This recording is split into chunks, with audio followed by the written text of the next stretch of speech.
ஸ்ரீமதே ராமானுஜாய நமஹ. ஆண்டாள் திருவடியிலே சரணம். திருப்பாவையின் 14வது பாசுரம் உங்கள் புழக்கடை. இதில் ஆண்டாள் எந்த திவ்ய தேசத்தினை மங்களாசாசனம் செய்கின்றாள்? இந்த பாசுரத்தில் வாவியுள் செங்கழநீர் வாய்நெழுந்து ஆம்பல் வாய் கும்பிடன தடாகத்தில் தாமரை மலர்ந்து ஆம்பல் மூடிக்கொண்டதையும் அந்த பெண்ணை நாவுடையாய்னு சொல்கிறா. அதாவது வாக்கு சாதுரியம். பெருமானை சொல்லும்போது சங்கொடு சக்கரம் என்னும் தடக்கை என்றார். இதை பார்க்கும்போது தேரெழுந்தூர் திவ்ய தேசம். ஏனென்றால் தேரெழுந்தூரில் நெல்லில் குவலை கண்காட்ட நீரில் குமுதம் வாய் காட்ட அல்லிக்கமல முகம் காட்டும்னு ஆழ்வார் சொல்லியிருக்கார். அது இல்லாமல் செந்தமிழும் வடகலையும் திகழ்ந்தனாவன் நாவுடையாய்க்கும் அது ஒத்து போகிறது. மேலும் பெருமானை பாடும்போது நெய்யார் ஆழியும் சங்குமேந்தும் நீண்ட தோளுடையாய்ன்னு சொல்கிறார்.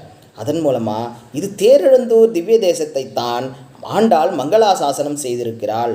அவளுடைய நாவுடையாய்ன்னு சொன்னதும் சங்கொடு சக்கரம் சொன்னதும்